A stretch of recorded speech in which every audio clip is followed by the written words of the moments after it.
The topic of today's series will be how to find and how to talk to angel investors. We have gained a lot of knowledge in the past 10 years working with over 200 angel investors. And today I'm gonna tell you our top hints and tips for successfully fundraising for your startup.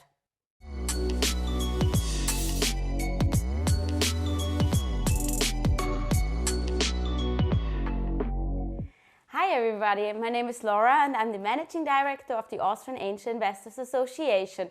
We're the largest private network for angel investors in Austria and have over 200 members in our network. We're mainly focusing on networking, education for investors and also connecting investors with startups.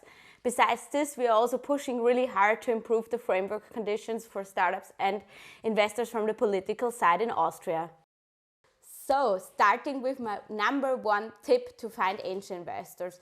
This tip is already relevant before you even talk to investors. You should be clear about your basic.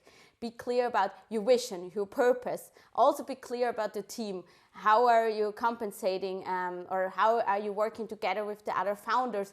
Why is the team functioning like this?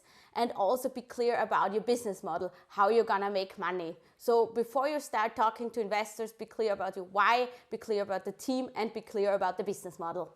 My second tip is still belonging to the preparation phase.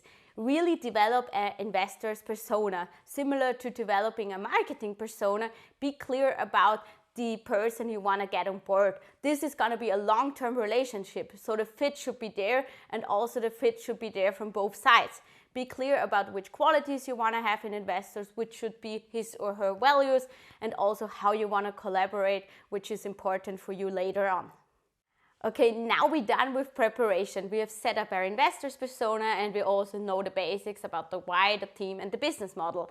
So coming to my third tip, now it's gonna important to get in contact. And this means get in contact already before you start fundraising, which means get mentors on board, get people on you can talk to, which can be also investors early on, and this is helping you also doing your fundraising process if you already have contacts in place. And it's also helpful if you can go to investors over intros. So if you have expanded your network already early on, it's way easier then also to find the right investors and also to get in contact with them. Now we're coming to my fourth tip, which is about the pitch deck. The pitch deck is basically your entrance to getting a longer call with investors. So basically you always should adapt the pitch deck to the needs of investors. For example, if you have just a 3-minute pitch, you have a different slide deck if you do maybe 1 hour call. So always be clear about what are your goals of this session with investors. It could be a pitch contest, it could be a private call. Always adapt your pitch deck and have your goals also visible there. And what's also important in your pitch deck, please also mention your investors persona, which you have developed before, that investors will know if they fit to your startup or not. This is making the process way easier and also way more transparent. Perfect. Coming to my fifth trick for a good fundraising strategy. You need to create a hype about your startup. You need to create a little fear of missing out for investors, which can help you to be faster with your fundraising round and maybe also create a little higher valuation. Now it's necessary to take part at different pitch competitions, be as relevant as possible in social media. Maybe talk to some newspaper and also to the media that they will do little reports about your company. Even if you're a B2B business, now it's the time to be really open and really visible for your target audience, which are the investors. Okay, my sixth tip now is, we already mentioned you need to create a fear of missing out, which means you can't contact 100 investors at the same time on LinkedIn and write them a standardized message.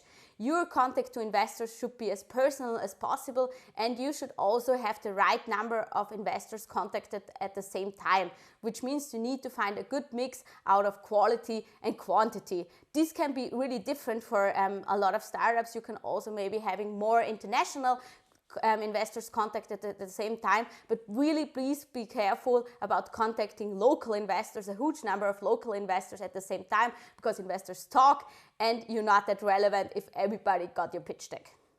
My seventh and last tip is always focus on your core business. We all know fundraising is really time consuming and it's really important, but it's not your number one priority. Maybe a fundraising strategy is taking half a year and your core business should also survive and flourish at the same time. It's even better if half a year later you can present the investors which were on board from early on, that now you have maybe sales contacts established and also your marketing strategy is going well. Like there should be also business improvements during the time you're fundraising, and it's a CEO business, but still a CEO also has other things to do, not just fundraising.